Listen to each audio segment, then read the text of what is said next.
A worn $10 bill landed softly on the counter, folded in half like a secret waiting to be told. The storm outside hammered against the glass doors of the half-empty restaurant when Maya Richardson, a tired waitress finishing another exhausting 16-hour day, glanced down at the elderly man sitting alone at table 12. He carried the scent of rain-soaked fabric and forgotten streets, his trembling fingers wrapped around a stained ceramic cup. To the rest of the world, he was just another lost soul who wandered in from the cold, asking for nothing more than shelter. But there was something in the way he looked at people that made Maya stop and really see him. The restaurant owner had already moved to escort him out. Maya intervened instinctively, offering him coffee, a warm sandwich, and a chair near the heater, all paid from her own pocket. She had no way of knowing that the frail man hunched over that meal was actually Richard Thornton, a secretive billionaire disguised as a vagrant, searching for evidence that genuine compassion still existed beyond conference rooms and greedy relatives. When Richard finished his food, he rose carefully and placed a single $10 bill on the counter. For Maya, $10 represented groceries. It represented her electric bill. It represented antibiotics for her sick son. The entire room seemed to freeze as she picked it up, then gently folded it back into his weathered hand. "I can't accept this," she said softly. "Here, kindness isn't something people have to pay for." Those words hit harder than any business failure Richard had ever endured. He had spent decades surrounded by selfishness, particularly from his own children, Catherine and David Thornton, who were already fighting over his wealth like predators. In that humble restaurant, drenched by rain and stripped of his identity, Richard discovered what money had never purchased for him: respect given without conditions. And in that instant, with only $10 between them, the destiny of a multi-billion-dollar fortune silently shifted forever. By the time Richard Thornton walked back into the storm, the $10 bill still pressed in his palm, something fundamental within him had already broken open. For generations, Richard had commanded from the heights of steel skyscrapers and luxury yachts, respected in corporate circles, and followed without question. His business empire was worth billions, but his personal world had become unbearably empty. Just 2 weeks earlier, a physician with kind eyes and a measured tone had delivered the reality. No amount of wealth could bargain with stage 4 pancreatic cancer. Months, perhaps weeks. Time was no longer something to negotiate. When Richard informed his children, their responses validated what he had always known but desperately avoided confronting. Catherine immediately questioned the succession plan. David wanted confirmation that the offshore accounts were secure. Neither one asked how long he had to live. Neither one asked how he was coping. In that piercing moment, Richard grasped with absolute certainty that his life's work would not be honored with love, but devoured by greed. That evening brought no rest. Instead, a plan crystallized, risky, elegant, and irreversible. If family could not be relied upon, perhaps integrity could. Richard chose to evaluate humanity the way humanity evaluates the powerless. He shed his status, covered himself in tattered clothing, and entered spaces where his name carried no weight. The outcomes were devastating. Upscale hotels refused him without making eye contact. Expensive restaurants removed him as though he carried disease. Private security pushed him back into the downpour, while guests looked away. In every pristine environment built on wealth, compassion disappeared the instant dignity couldn't afford admission. After the 7th rejection, Richard experienced something approaching hopelessness. Not because of his treatment, but because it was universal, expected, mechanical. Then he found the restaurant. Inside that dim, worn establishment, nobody recognized him. And yet Maya Richardson noticed him as a person. She didn't inquire what he could provide. She didn't recoil from his appearance or his odor. She didn't perform generosity for recognition. She simply responded quietly, naturally, at personal expense.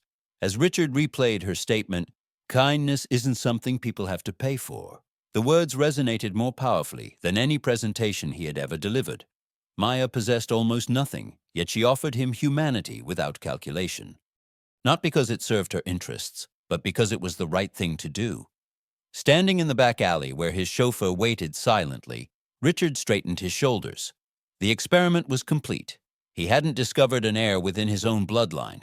He had found one in a woman who regarded a homeless stranger with dignity when nobody was observing.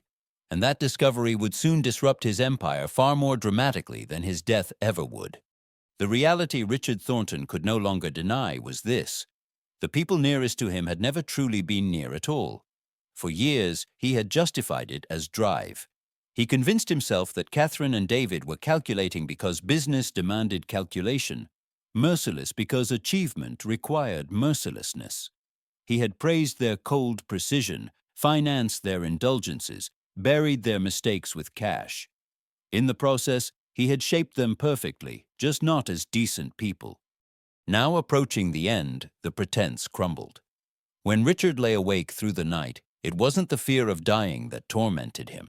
It was the knowledge that everything he created would become ammunition for people who had never created anything for themselves. His children didn't recognize a lifetime of dedication. They saw opportunity, authority, inheritance. Even in his illness, they circled like auditors reviewing a ledger, anticipating the final calculation. Richard understood something painful and freeing simultaneously. A legacy is not passed down automatically. It must be deserved. Maya Richardson had earned something his children never possessed. She didn't know his identity. She didn't know his fortune. She didn't even know if she'd see him again. Yet she showed him a respect that demanded more than money. It demanded sacrifice. She gave while balancing on the brink of losing everything herself. That quality of character couldn't be acquired in elite universities or bought with trust fund distribution. As the city's glow streaked past the darkened windows of his vehicle, Richard experienced an unusual sense of purpose. For the first time in decades, he wasn't measuring liabilities. He wasn't safeguarding investments. He was selecting significance. He reflected on Maya's weary expression, her calm voice, the way she mentioned her son, not with resentment, but with determined optimism. He considered how effortlessly she assumed responsibility for a stranger's well-being, not because protocol demanded it, but because humanity required it. That was the kind of individual his empire should pass to, not someone who would abuse it, someone who would use it to lift others up. Richard understood what awaited him: fury, legal battles, public ridicule, claims of mental instability. His children would label him vindictive. The press would call him irrational. Attorneys would caution him about repercussions, but none of that held any importance now, because in a storm-beaten restaurant, stripped of influence and recognition, Richard had finally witnessed reality. A fortune entrusted to corrupt hands becomes a nightmare. A fortune placed with a pure heart becomes an opportunity for redemption. And for the first time since his diagnosis, Richard Thornton felt genuine tranquility. Not because death was approaching, but because he finally understood who deserved to carry forward what he left behind.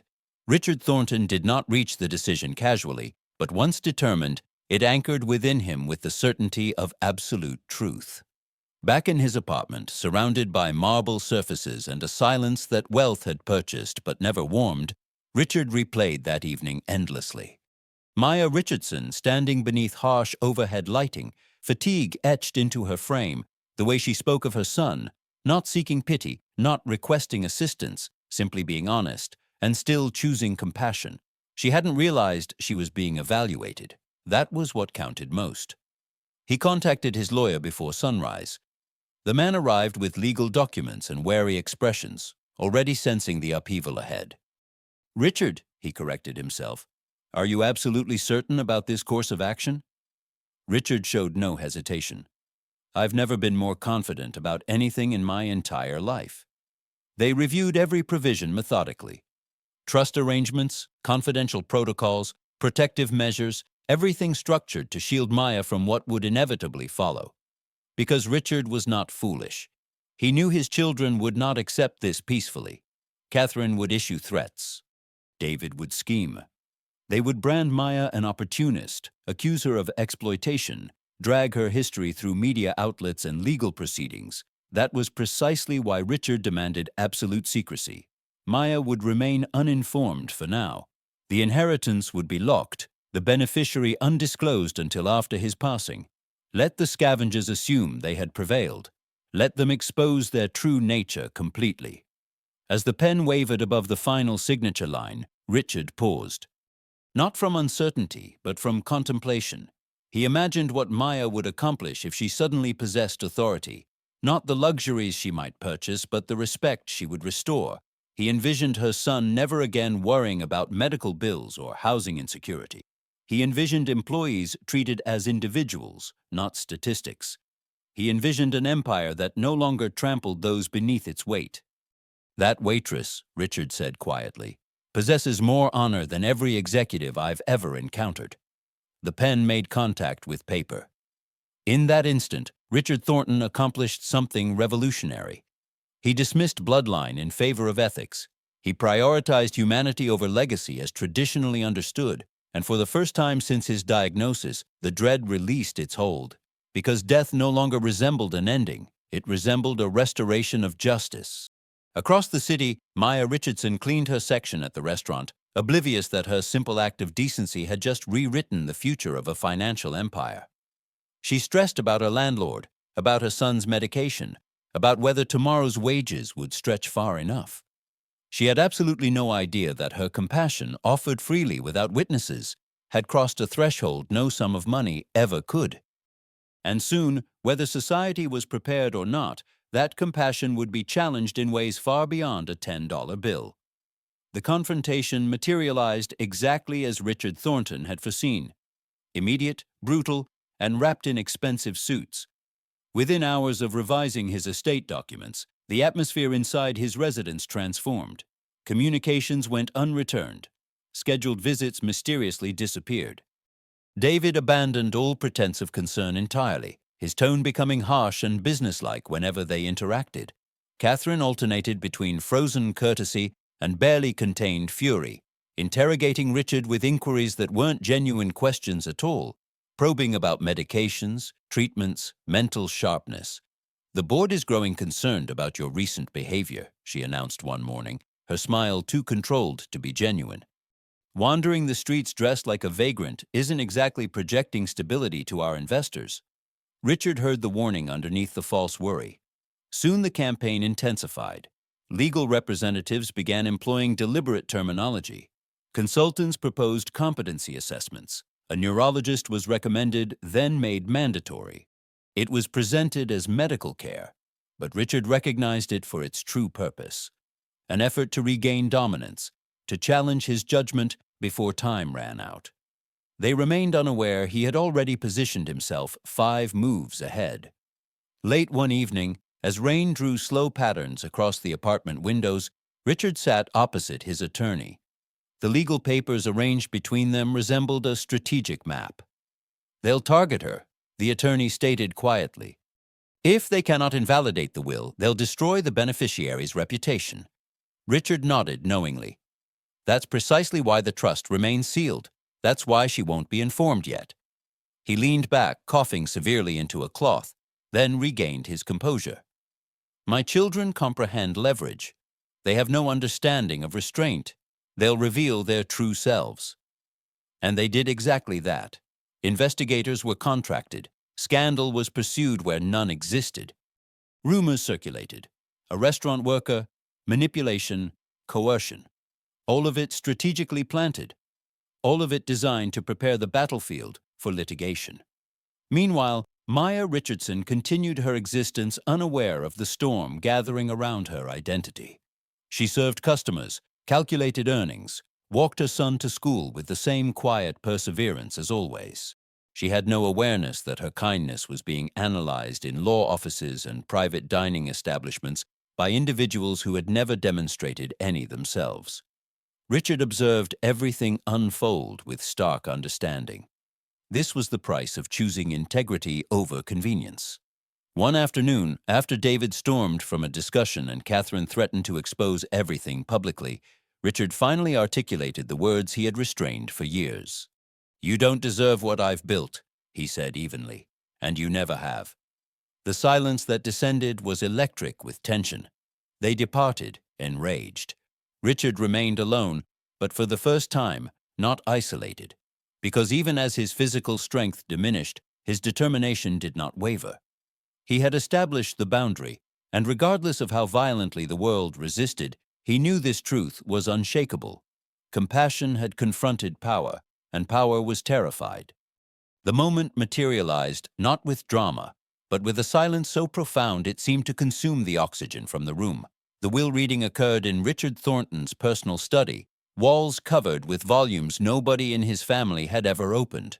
Afternoon light penetrated tall windows like a final observer. David sat motionless, jaw clenched. Catherine moved restlessly, heels tapping in sharp, agitated patterns. They were not grieving. They were preparing to claim what they believed was theirs. Richard's attorney cleared his throat and commenced.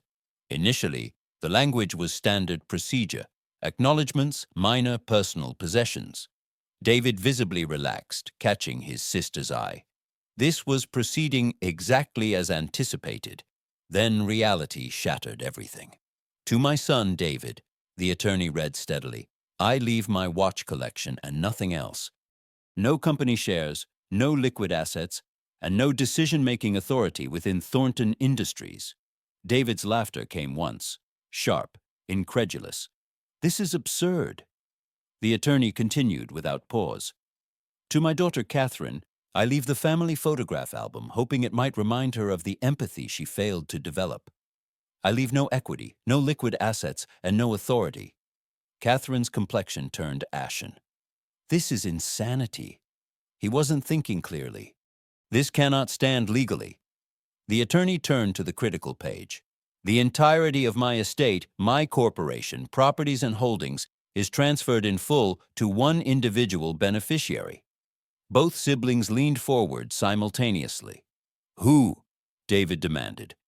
The room seemed to compress as the attorney pronounced the name. Maya Richardson. The silence exploded into chaos. A waitress, Catherine shrieked. You're telling us he gave everything to some restaurant worker? Correct, the attorney responded calmly, effective immediately upon his death. Outrage erupted, accusations, promises of legal warfare, threats of investigations.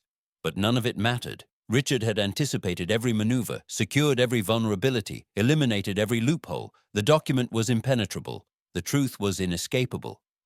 Miles away, beneath flickering restaurant lights, Maya Richardson was refilling salt shakers, completely unaware that her existence had just divided into everything before and everything after. She still worried about rent, still counted tips carefully, still scheduled her next shift.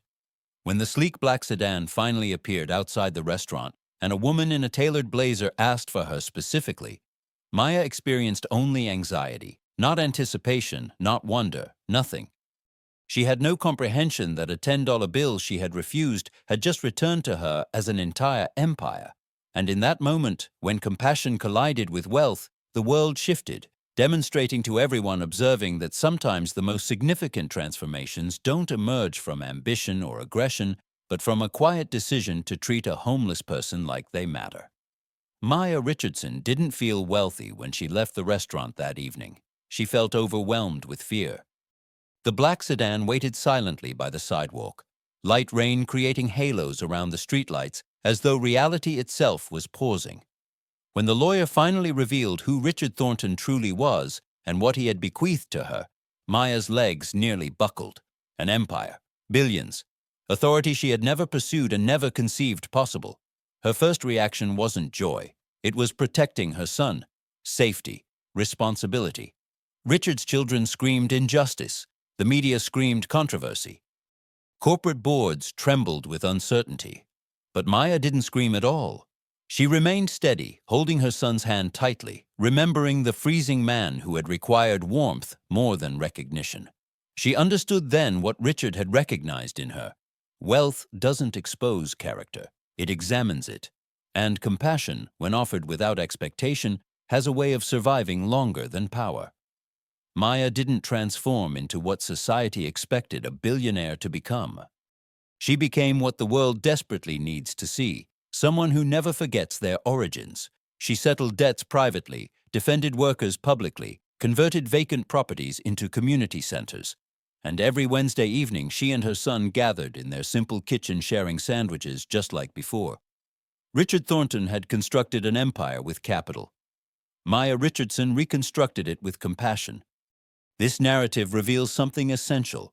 You never know who is observing how you treat people when there's nothing to be gained. Authentic character isn't demonstrated in moments of recognition, but in moments of decision. Kindness offered without anticipation of reward is never wasted. It spreads, it reverberates, it transforms lives, including your own. Now we want to hear your perspective.